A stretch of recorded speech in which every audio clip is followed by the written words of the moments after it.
Est-ce qu'il vous est déjà arrivé d'avoir une pierre, un caillou dans, dans la chaussure? Qu'est-ce qu'on fait quand on a un caillou dans la chaussure? Ça, déjà, ça fait mal, ouais, je suis d'accord avec toi. Ça empêche d'avancer. Alors, si tu voulais courir, j'en parle même pas. C'est compliqué de marcher avec un caillou dans la chaussure. Ça m'est arrivé. Bon, pas récemment, mais ça m'est arrivé. Mais il y a quelque chose, donc évidemment, on s'arrête, j'imagine, on enlève et on repart et ça va vraiment beaucoup mieux. Mais il arrivait parfois que certains cailloux, ils se pointent pas vraiment, ou ils arrivent à se loger et on prend pas garde. Ça m'est pas arrivé, merci Seigneur. Mais et au final, je crois que c'est arrivé à certaines personnes où elles se sont pas aperçues et finalement, ce petit caillou, ce gravier, je sais pas comment on peut appeler ça, il commence à vraiment à rentrer dans la peau. Et je parle pour certaines personnes, et j'ai connu un gars qui se promenait toujours pieds nus. Bon, c'est vrai qu'il habitait sur un bateau.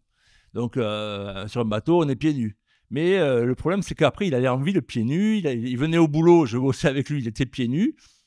Je ne vous raconte pas comment étaient ses semelles, je sais pas comment appeler ça. Finalement, c'était des semelles qu'il avait à la place de ses plantes de pied. De la corne, ouais, on peut dire ça comme ça. Et finalement, il y a des pierres qui viennent même se loger dans la peau et ça fait un corps étranger, mais tu t'en aperçois pas, quoi. C'est terrible, quoi. Et puis, au fil du temps, eh ben, finalement, ça fait très mal. Et avoir une pierre dans sa chaussure, on l'enlève facilement, mais dans son corps, comme un corps étranger, c'est vraiment très douloureux. Et je nous conseille tous de les enlever. Et tout ça pour introduire quoi? Vous savez où je voulais me lire ou pas du tout? Même pas moi. Le titre de mon message, c'est ôte la pierre et tu verras la gloire de Dieu. Amen. On va prendre l'évangile de Jean au chapitre 11 qui parle de la résurrection de Lazare. Je crois que beaucoup de gens ici, beaucoup d'entre nous connaissent cette histoire. Et on va dérouler un peu l'évangile de Jean au chapitre 1. Dès le premier verset, on pourra lire assez rapidement, même si c'est un peu long. Et j'ai trouvé 7 pierres qu'on peut enlever. Il y en a certainement beaucoup plus. En tout cas, dans ce passage, j'en ai trouvé 7 qu'on va pouvoir enlever de nos vies, qui vont nous parler. Alors, on peut afficher à partir du premier verset. C'est la seconde, s'il te plaît. LSG. Il y avait un homme malade, Lazare de Béthanie, village de Marie et de Marthe, sa sœur. Et c'était cette Marie qui oignit de parfum le Seigneur et qui lui essuya les pieds avec ses cheveux. Et c'était son frère Lazare qui était malade. Les sœurs envoyèrent dire à Jésus, Seigneur, voici celui que tu aimes est malade. Après avoir entendu cela, Jésus dit, cette maladie n'est point la mort, mais elle est pour la gloire de Dieu, afin que le Fils de Dieu soit glorifié par elle. Waouh! Quelle merveilleuse parole de Jésus. Jésus savait à l'avance, il avait la parole de la connaissance parce qu'il savait ce qui allait se passer. Lui et lui seul. Et on verra par la suite que les disciples n'avaient pas cette même compréhension de la chose. Verset 5, or Jésus aimait Marthe et sa sœur et Lazare. Lors donc qu'il lui apprit que Lazare était malade, il resta 2 jours encore dans le lieu où il était. Arrêtons-nous sur ça. Jésus, il aimait Marthe, il aimait Marie et il aimait certainement le frère, c'est écrit. Et il a appris qu'il est malade. Il a appris que Lazare est malade. On vient lui envoyer des personnes, alors que les sœurs sont restées à la maison, on vient lui dire, celui que tu aimes est malade. Qu'est-ce que tu ferais, toi, à la place? Tu prends ta voiture, tu démarres, tu prends les clés, le téléphone, et ça y est, tu es déjà sur la route parce que tu vas aller assister ton ami qui est malade. Tu vas vite, peut-être qu'il y a urgence. C'est ce que a fait Jésus dans plusieurs histoires du passé. Par exemple, la fille de Jairus. On va lui dire, elle est malade. Et Jésus commence à y aller. Bon, c'est vrai qu'entre-temps, il rencontre une femme, c'est la femme à la perte de sang, qui va lui bloquer le chemin, qui va lui bloquer la route, qui va l'empêcher d'aller. Quand bien même, il va. Cette femme va être guérie et il va finir par aller chez Jairus et elle va mourir. Mais finalement, Jésus va la ressusciter. C'est le temps de Dieu. Il y a un très beau message sur YouTube. Le Kairos, le temps de Dieu, le moment opportun. Il faut savoir choisir, saisir ce temps et ces moments. Et nous, on n'a pas toute la compréhension, on ne connaît pas toutes ces choses-là, mais laissons faire le Seigneur. Dieu est aux commandes, Dieu pourvoit. Je vous encourage à visionner, pour ceux qui n'ont pas vu cette merveilleuse prédication de notre pasteur il y a une semaine de ça. Et donc, Jésus il est tranquille, parce qu'il a eu la connaissance. Et donc, il va rester encore 2 jours. Et je ne sais pas comment vont réagir les disciples. Verset 7, il dit ensuite aux disciples, « Retournons en Judée. » En Judée, c'est la région où se trouve Béthanie, le village de Lazare, où Jésus est malade. Donc, il était certainement de l'autre côté du Jourdain, je crois que c'est la Pérée, et il va dire « Retournons en Judée ». Au lieu de dire « allons à Béthanie », bon, « Retournons en Judée ». Et les disciples lui dirent « Rabbi, les Juifs tout récemment recherchaient à te lapider et tu retournes en Judée. » Première pierre, premier obstacle, les disciples rappellent à Jésus ce qui lui attend là-bas, la peur, l'intimidation. Les disciples, à ce moment-là, sont des agents intimidants, des agents de peur qui ne comprennent pas la volonté de Dieu, qui ne savent pas. Pourtant, ils ont entendu, j'imagine qu'ils ont entendu que Lazare est malade, et ils savent, ils se doutent, ce n'est pas dit dans le texte, mais ils se doutent pourquoi Jésus veut aller en Judée et veut finalement aller voir Lazare parce qu'il est malade. Mais il les rappelle aux mauvais souvenirs et à la menace. J'ai envie de te dire, cette pierre de la peur, tu vas l'avoir tout le temps. Mais comment tu vas réagir ? Ou tu la gardes, ou tu t'en débarrasses. Il y a des choses, il y a des obstacles dans la vie, il y a des projets, ce qui va t'arriver demain ou après-demain, ou une maladie, ou au travail, on te demande de faire un travail très difficile, ton patron, et tu dis, mais comment je vais réagir ? Non, je ne sais pas faire, non, j'ai peur. Comment tu fais ? Alors là, je discutais avec un jeune hier, il me dit, la semaine d'après, je vais être en stage, ça va être trop fatigant pour moi. Je dis, mais non, dis pas ça. Ne dis pas ça. Prie le Seigneur et demande-lui la force.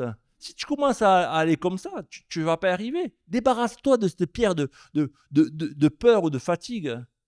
Rappelez-vous comment David a réagi par rapport à Goliath. On peut prendre le passage 1 Samuel 17. 1 Samuel 17, vous connaissez toute l'histoire de Goliath qui vient. Il y a les Israélites, il y a les Philistins, et puis il y a Goliath. C'est un géant, Goliath. Il doit faire 2,50 m, 3 mètres, je ne sais pas. Et il vient se présenter là. Il vient défier l'armée d'Israël. Il dit, qui c'est qu'il y en a ? Est-ce qu'il y en aura un qui viendra m'affronter ? Et le jeune David qui est là, qui vient apporter à manger à ses frères, et il vient un peu se renseigner. Et au verset 26, il est dit, David dit aux hommes qui se trouvaient près de lui, « Que fera-t-on à celui qui tuera ce Philistin et qui ôtera l'opprobre de dessus d'Israël ? Qui est donc ce Philistin, cet incirconcis, pour insulter l'armée du Dieu vivant ?» Le courage, le zèle ou la jeunesse, l'insouciance, à votre avis ? À votre avis ? Peut-être qu'il n'avait que 16 ans ou 17 ans, et les autres, c'était des guerriers, ils avaient l'habitude, et lui n'avait pas l'habitude de se battre, en tout cas, contre des soldats. Et on sait qu'il s'était déjà battu contre des lions, c'était des bêtes féroces, il les avait domptés. Et donc, on va le traiter d'orgueilleux, notamment son frère aîné. Et au verset 32, on peut lire, David dit à Saül, donc le roi, « Que personne ne se décourage à cause de ce Philistin, ton serviteur ira se battre avec lui. » Il n'a pas eu peur. Pourtant, il était freiné par ses frères, il était freiné par tous les autres, il était peut-être même freiné par la vue. Peut-être que c'est... Débarrasse-toi de ta peur. Débarrasse-toi. Prends la parole de Dieu et dis, ne crains pas car je suis avec toi. Ne promène pas des regards inquiets car je suis ton Dieu. Je viens à ton secours. Je te soutiens de ma droite triomphante. Amen. La première pierre que nous allons nous débarrasser, c'est la pierre de la peur. Si tu veux avancer, si tu veux voir la gloire de Dieu, débarrasse-toi de la peur. La peur sera toujours là, mais tu as les armes pour t'en débarrasser. Amen. Verset 9, on continue. Jésus répondit, « N'y a-t-il pas 12 heures au jour ? Si quelqu'un marche pendant le jour, il ne trébuche pas, il ne bronche pas, parce qu'il voit la lumière de Dieu. Mais si quelqu'un marche pendant la lumière, il bronche parce que la lumière de Dieu n'est pas en lui. » Donc Jésus, il explique. Il va dire, « Lazare, notre ami, dort, mais je vais le réveiller. » Rappelez-vous, les disciples, ils ne comprennent pas. Ils ne savent pas pourquoi il va là-bas. Les autres, les Juifs, ils veulent essayer de le tuer. Lui, il a décidé, ils ne comprennent toujours pas. Et il va dire, les disciples vont répondre, verset 12, « Seigneur, s'il dort, il sera guéri. » S'il dort, il sera guéri. Deuxième pierre, la pierre du raisonnement, la pierre de l'argumentation. Je ne comprends pas ce qui se passe, mais je commente. Est-ce que vous connaissez des gens comme ça? Ils ne comprennent pas la situation, ils ne comprennent pas ce qui s'est passé, peut-être qu'ils n'étaient même pas là, ils arrivent à brûle pour point, mais ils vont quand même commenter, à mettre un peu le grain de sel. Vous savez, le grain de sel, c'est pas bon. Hein, un grain de sel qui vient freiner les choses qui doivent se mettre en place, qui doivent se passer. Mais il y a des gens qui commentent encore. Ils commentent. Ils n'ont pas l'explication. Ils étaient là et disent, mais pourquoi tu vas là-bas? Et puis, mais s'il dort, laisse-le, il sera guéri. C'était la parole de Dieu. Mais Jésus, il parlait en métaphore. Jusque-là, il ne savait pas de quoi il parlait. Il ne savait pas. Mais voilà, ils sont en train de commenter toujours pour le dissuader, toujours pour l'empêcher. Ne soyons pas des pierres d'achoppement. Ayons la pensée de Dieu et pas notre pensée à nous. Essayons de réfléchir avec l'Esprit de Dieu. Rappelez-vous ce que Pierre a dit, Matthieu 16, 22, 23. Matthieu 16, 22, 23. Le passage quand... Attendez, je le prends.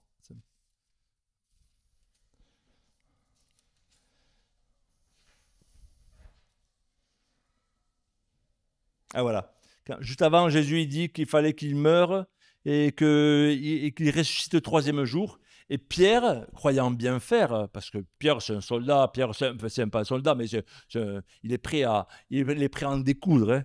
Et l'ayant pris à part, se mit à le reprendre. Il va reprendre Jésus, il va dire, « À Dieu ne plaise, Seigneur, cela ne t'arrivera pas. » Mais Jésus va lui dire, « Arrière de moi, Satan, tu mets en scandale, car tes pensées ne sont pas les pensées de Dieu. » Les pensées ne sont pas les de Dieu.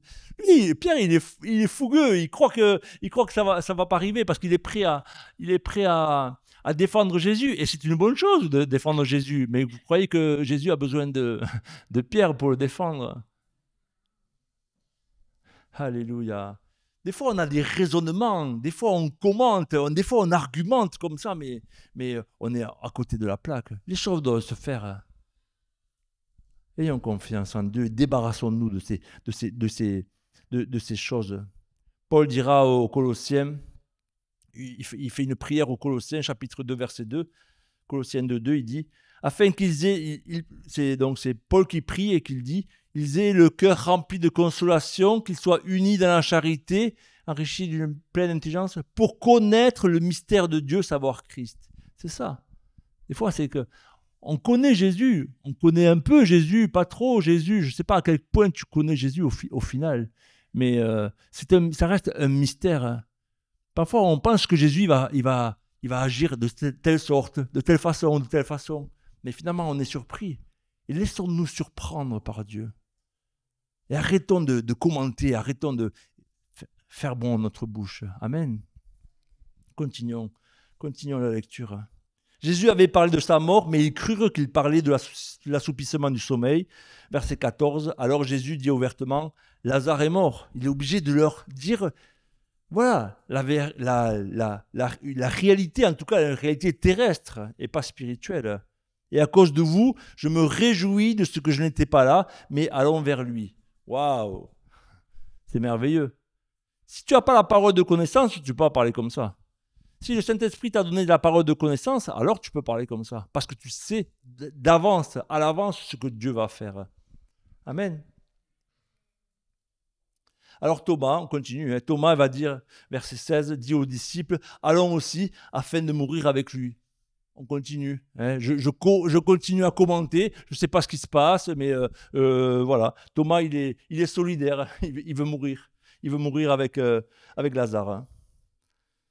Continuons. Jésus étant arrivé donc, trouva que Lazare était déjà depuis 4 jours dans le sépulcre. Ça fait 4 jours que Lazare est mort.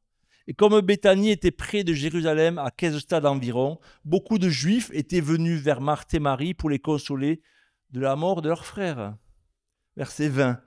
On va s'arrêter au verset 20. Lorsque Marthe apprit que Jésus arrivait, elle alla au-devant de lui, tandis que Marie se tenait à la maison. Il y avait du monde dans cette maison. C'est normal. Leur frère ils habitent tout près de Jérusalem. Ils connaissaient certainement beaucoup de monde. Ils étaient aimés dans la région. Et donc, il y a des gens qui viennent pour consoler. Mais Marthe, elle va apprendre que Jésus est en chemin. Et donc, elle va aller au-devant de lui. Elle va s'éloigner de la foule. Elle va s'éloigner du monde. C'est un obstacle pour nos vies aussi. Le monde. Pas forcément le monde. Même les frères et sœurs, des fois, il faut savoir s'isoler. Il faut savoir rentrer dans notre chambre. Il faut savoir fermer la porte. Il faut savoir se taire et écouter. Des fois, le bruit, ça perturbe. Ça perturbe la relation avec Dieu. Dieu t'aime et quand tu pries Dieu, est-ce que tu attends la réponse ou tu es toujours en train de parler? Si tu attends la réponse, c'est peut-être qu'il faut fermer sa bouche, commencer à écouter. Et je pense que c'est vraiment tout le bruit extérieur, les amis, tout ça, ce sont des pierres qui gênent l'audition, qui gênent l'écoute. Rentrons dans le lieu secret, écoutons et attendons-nous à Dieu et faisons silence. Comme Jésus faisait. Jean 6,15, il est dit, sachant qu'ils allaient venir l'enlever pour le faire roi, Jésus se retira de nouveau sur la montagne, lui seul. Jésus, il était tout le temps avec les disciples pour l'enseigner, il était tout le temps au milieu de la foule, il guérissait, il faisait des miracles, mais Jésus, il avait besoin de se retrouver tout seul. Il allait à la montagne tout seul.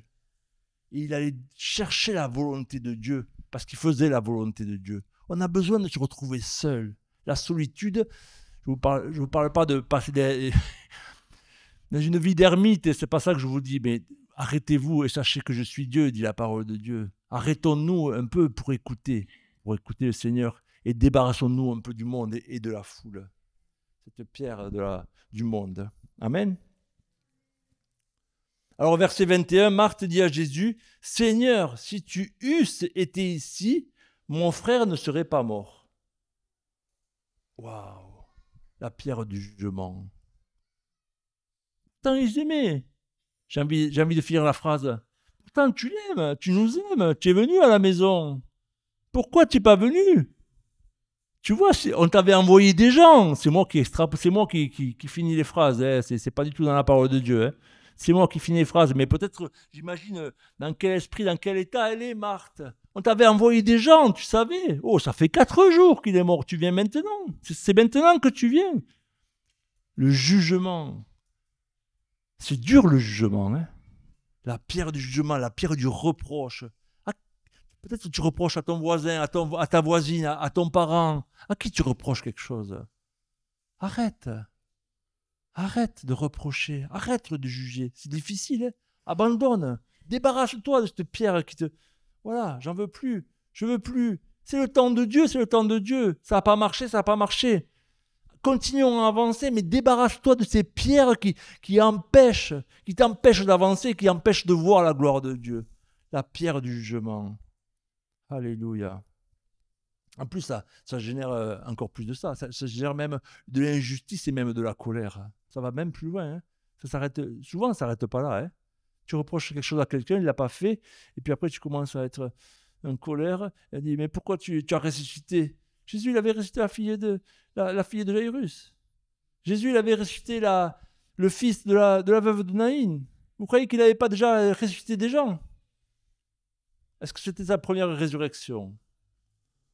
Pas, c'était pas. Verset 22, mais maintenant même je sais, Marthe se reprend, je sais que tout ce que tu demanderas à Dieu, Dieu te l'accordera. Alléluia. Amen. Ça, c'est de la foi, quand même.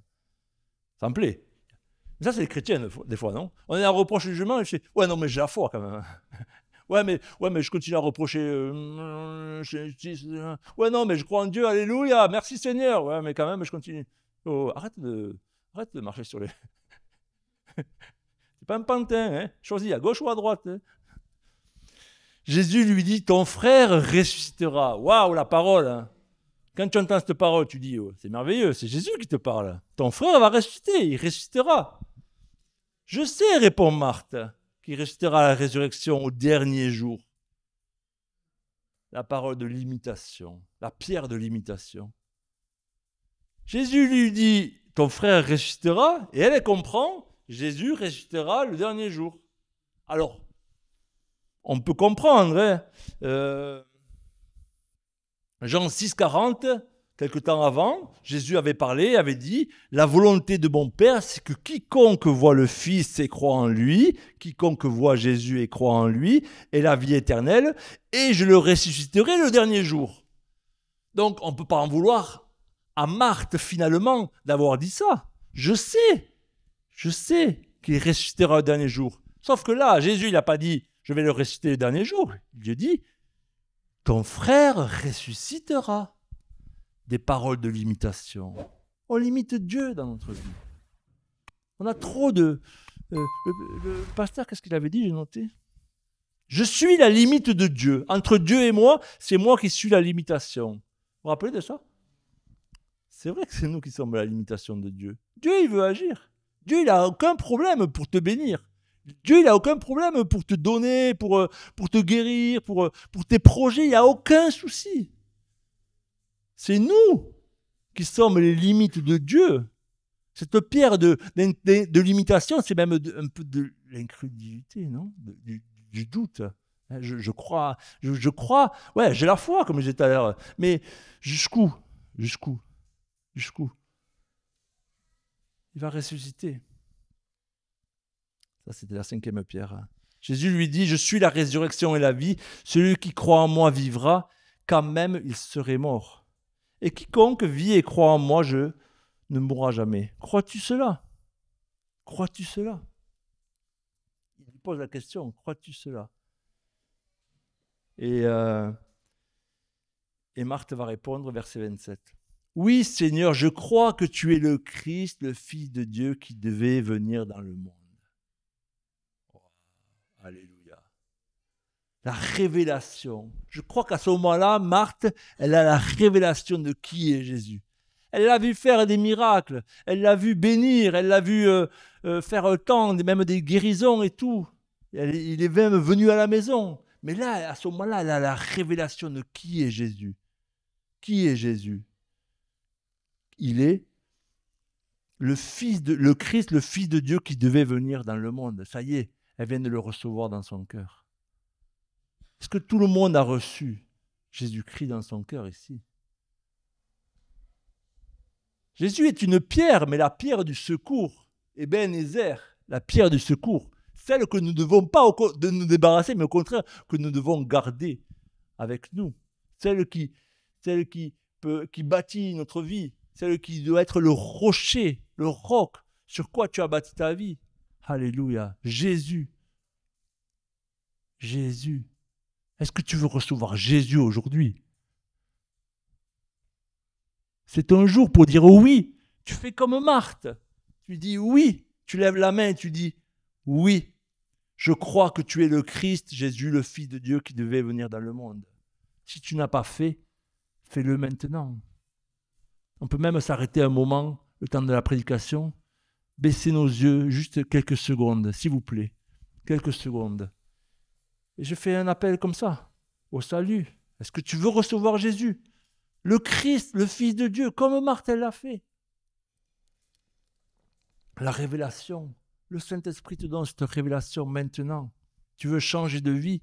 Tu veux te débarrasser des pierres qui t'empêchaient d'avancer. Et tu veux prendre la pierre de la vie. La pierre du secours, Jésus-Christ. Alléluia. Merci Seigneur. Merci mon Dieu. Je te bénis Seigneur pour qui tu es. Amen. Merci. Gloire à Dieu. Alléluia. Merci Seigneur. Gloire à Dieu. Merci à tous. On va reprendre verset 28. Jésus, Marthe a eu la révélation de qui était Jésus. Ayant ainsi parlé, elle s'en alla. J'imagine qu'elle s'en est allée, retournée chez elle, dans d'autres dispositions. Et elle appelle secrètement Marie, sa sœur, et lui dit, le maître ici et il te demande. On se rappelle où ils sont encore à l'extérieur de la ville. Jésus n'est pas encore rentré à Béthanie. Hein. Et alors là, c'est Marie, on va voir Marie. Rappelez-vous de Marie qui était? C'était Marie, celle qui avait oint le Seigneur. Hein. Dès que Marie eut entendu, elle se leva promptement et alla vers lui. J'aime bien le zèle de Marie. C'est dès que, elle n'attend pas, elle se lève vite. Et car Jésus n'était pas encore entré dans le village, mais il était dans le lieu où Marthe l'avait rencontré.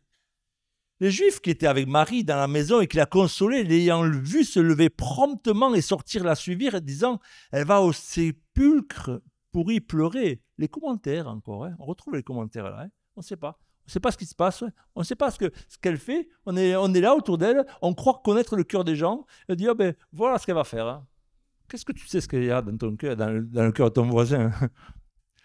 Verset 32. Lorsque Marie fut arrivée où était Jésus et qu'elle le vit, elle tomba à ses pieds et lui dit « Seigneur, si tu eusses été ici, mon frère ne serait pas mort. » Ça nous rappelle les commentaires de sa sœur Marthe. Mais moi, ce que je retiens dans ce verset, c'est la réaction de Marie par rapport à sa sœur. C'est vrai que si on prend ce verset, on dit oui, il y a du jugement. Mais son attitude de cœur, on l'a vu, elle se lève vite, elle court vers Jésus, et qu'est-ce qu'elle fait? Dès qu'elle le voit, elle tombe à ses pieds. L'humilité. L'humilité précède la gloire. Il n'y a pas d'orgueil, il n'y a pas de jugement. La pierre d'orgueil qu'on doit se débarrasser. Il n'y a pas d'orgueil dans Marie. Alléluia. Nous devons nous humilier à genoux. Et puis ce qui va déclencher la gloire de Dieu, c'est son humilité, et ses pleurs. Alléluia. Alléluia. Jésus va se souvenir de ce qu'elle a fait. On se rappelle, hein, elle a essuyé avec du parfum, elle a mis du parfum sur les pieds, et elle les a essuyés avec ses cheveux. Jésus va se rappeler de ça. Rappelez-vous, le pasteur aussi avait prêché sur Corneille. Vous vous rappelez de Corneille? On a vu ça à Corneille hier avec les jeunes. Et Corneille, c'était un homme pieux qui craignait Dieu. Et l'ange va dire à Corneille, tes prières et tes aumônes sont montées devant toi, devant Dieu, et il s'en est souvenu. Dieu se souvient de tes bonnes actions. Dieu se souvient de tes prières. Dieu se souvient de tes aumônes. Dieu se souvient, et tout ça, c'est dans le cœur de Dieu. C'est comme si tu comptabilisais. C'est comme si tu avais un compte bancaire au ciel, un compte céleste, et chaque fois tu mettais. Chaque fois tu mettais. Mais ce n'est pas pour rien, même si tu ne vois pas les choses arriver maintenant, ça va arriver, le temps de Dieu. Ne soyons pas dans l'orgueil, mais il faut être là à genoux pour s'humilier devant Dieu.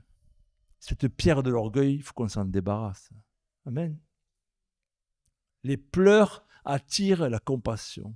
Les pleurs de Marie ont déclenché la compassion de Dieu.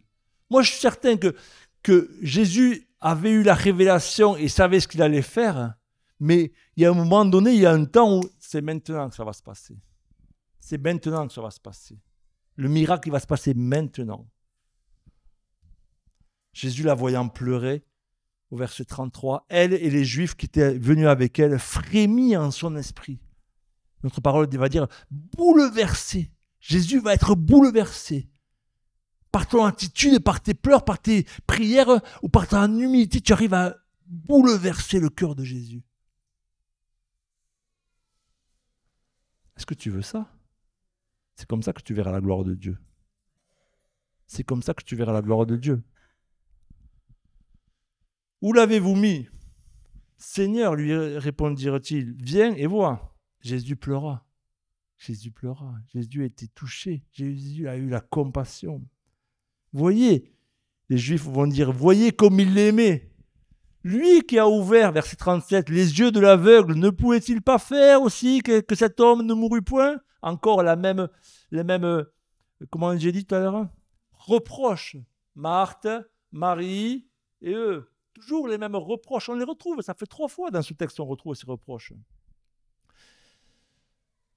Et Jésus va frémir de nouveau, verset 38, il va se rendre au sépulcre. C'est une grotte et une pierre était placée devant. Et on arrive à la fin, la dernière pierre qui doit être ôtée. Jésus dit, ôtez la pierre. Si tu veux voir la gloire de Dieu, il faut ôter la pierre.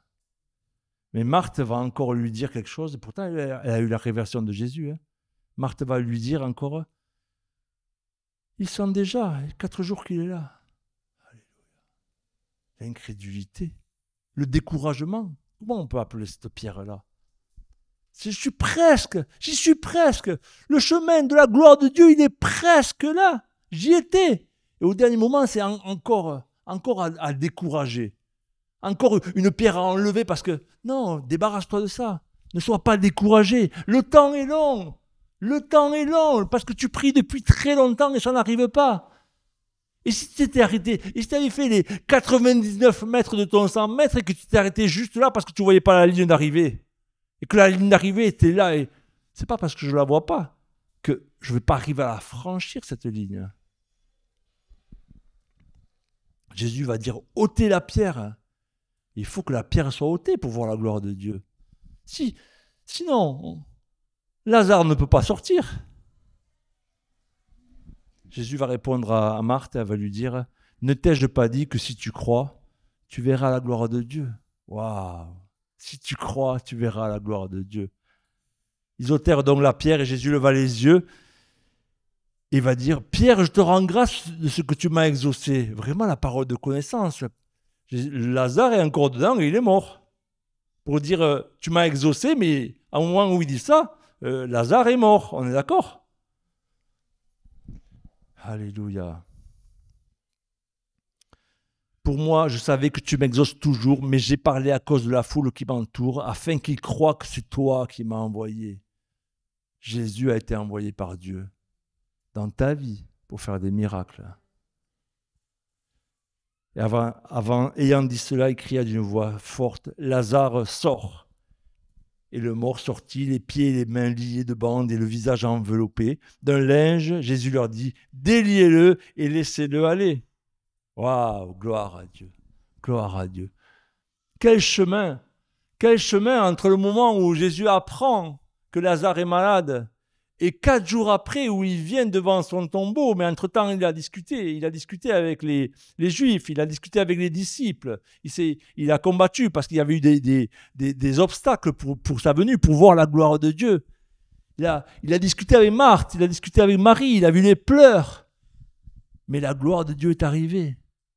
Le chemin est probablement long, mais si je me débarrasse de toutes ces pierres, et je vais nous les rappeler, la pierre de la peur, la pierre du raisonnement, la pierre de la foule du monde, la pierre des reproches, des jugements, la pierre j'ai parlé de la limitation, mais peut-être que c'est l'incrédulité, en tout cas du doute, la pierre de l'orgueil et la pierre du découragement.